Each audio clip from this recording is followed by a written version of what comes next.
Reawaken to your immortal identity and discover life between life's wisdom.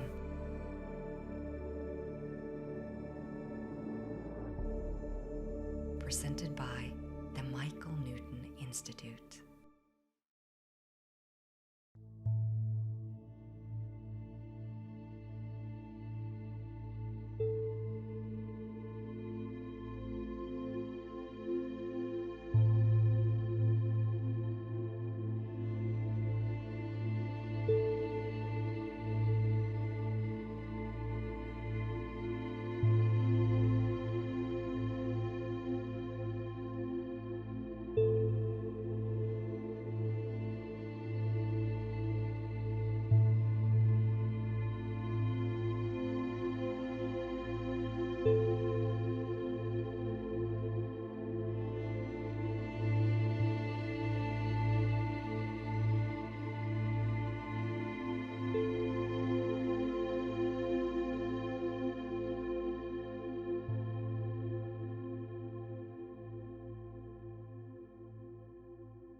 So this is kind of bringing me into this understanding when we talk about karmic retribution and the potency of it and the duration of it. These are the two components that we talk about. So acceptance therefore plays a huge role, because the moment you go into that realm of actual deep, not just verbal acceptance, but deep-rooted acceptance, the shift starts right there.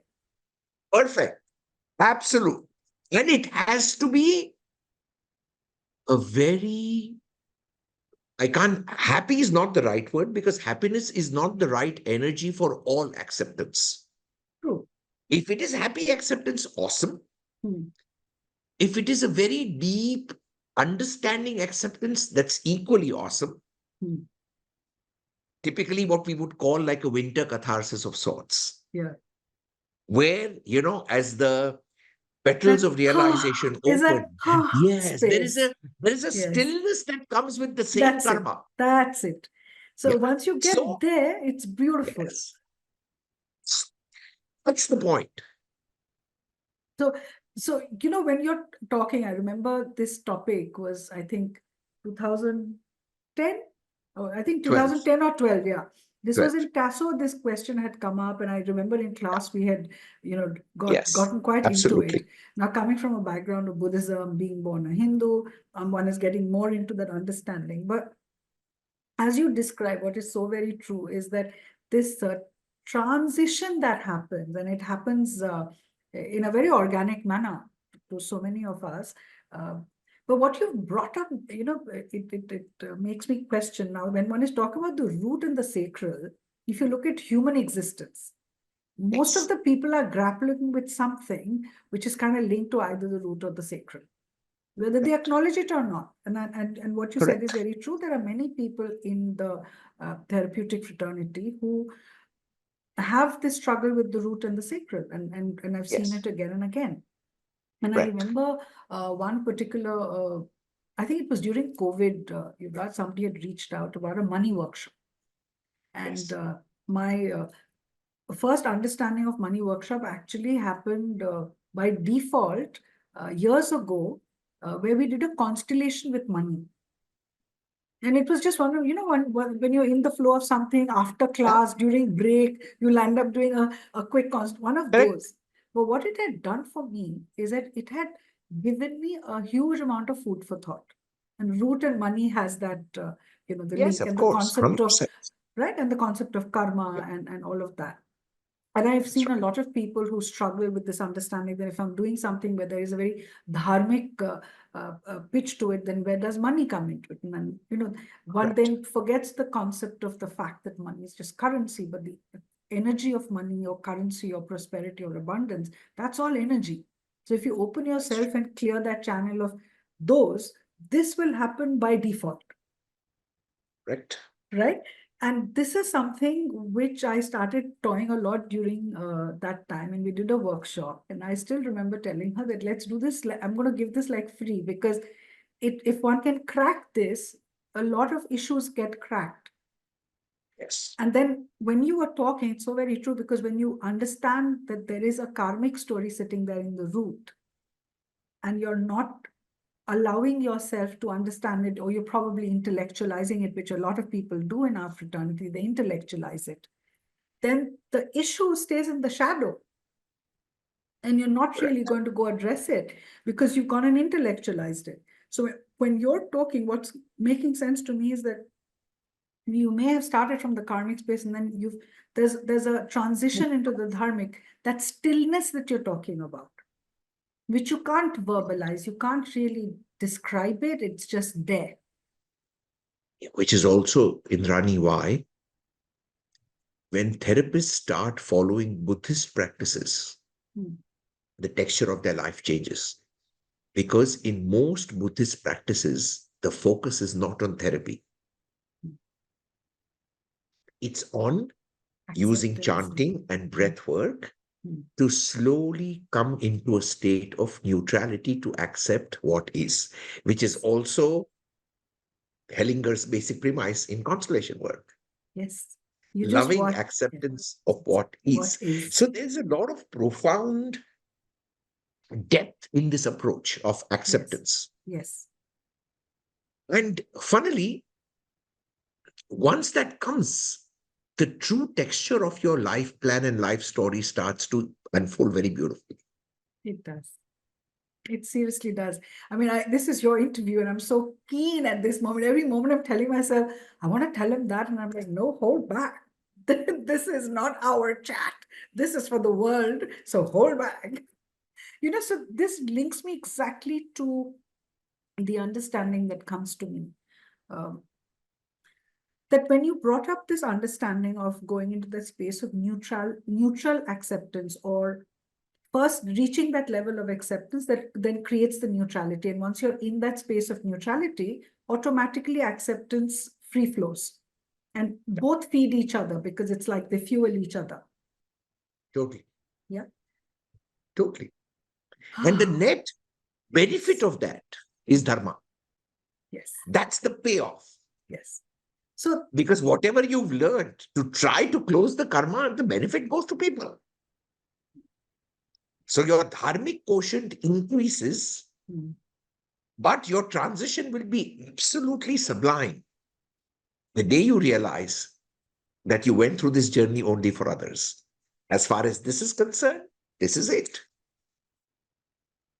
You're then bringing me into another thing that I wanted to explore with you. When we talk about the power of surrender and the power of silence, and the moment you were speaking about neutrality and acceptance, somewhere in it, there's this profound power, or a very potential power that kind of, that's what I'm feeling from what you're telling me, that silence then plays a very big role, because I chant, and you know my connection to my chanting. But Absolutely. I have been finding something increasingly more potent for me is sitting in silence. And all you're really doing is sitting and breathing. But then you reach that point where, somewhat like what the yoga nidra takes you into that space where you're neither really asleep nor awake, but you're just in that moment of stillness. Which is why when people talk about vipassana, or people talk about going into a space of silence, what's your thought on it? Because I'm finding that even when I'm talking to you, it's just making me feel that there's so much power sitting there. It's very powerful. Let's maybe talk about silence first, and then we'll come to surrender.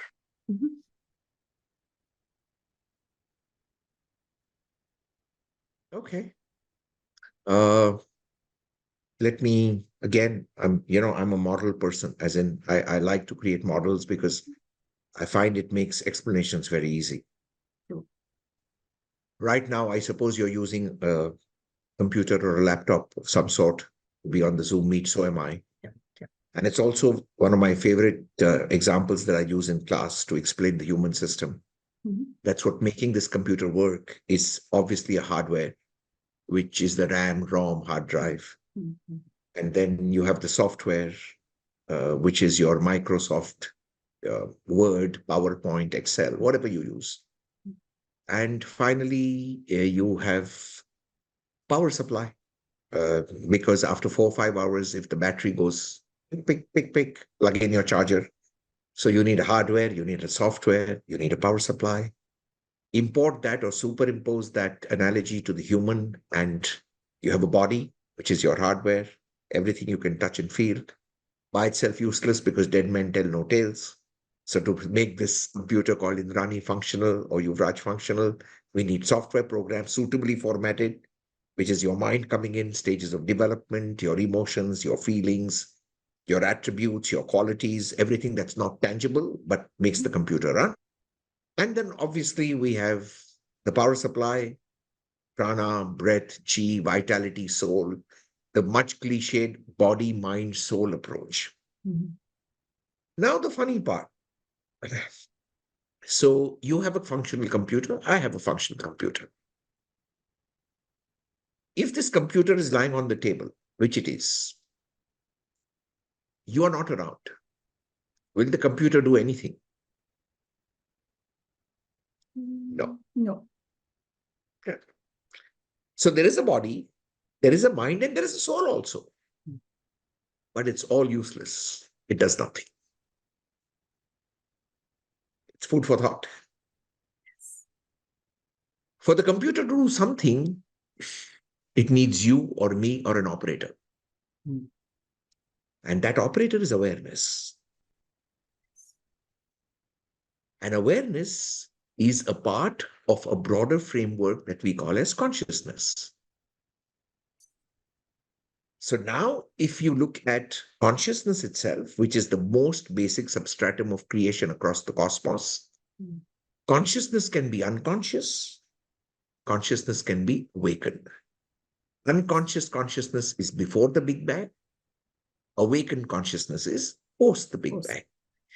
This awakened consciousness that you call as awareness further forms operative parts of itself that you call as the body, the mind, and the soul, and all of them have their own stories to play out. Now coming to your question on silence. So essentially, consciousness in the soul has the knowledge of creation. That's why the soul is supposed to be all-knowing. Consciousness in the mind is experiencing this knowledge, which is vital because it's the experience that converts knowledge into wisdom. And that's why the mind is the all-experiencing part of consciousness. And since we are in a planet of duality, your body becomes that part of consciousness that validates which framework of polarity you're operating in, right from solar and lunar to masculine and feminine and to light and dark, and the journey is on. Essentially, it's all consciousness. Now, consciousness using your senses engages with the world. So when you keep your eyes open, when you speak, or when you hear, or when you touch, or when you smell, what are you doing? You are giving inputs to consciousness. Yes. They are called your sense organs. Yes. Okay. Indris, the sense organs. And these inputs are a part and parcel of the journey of life.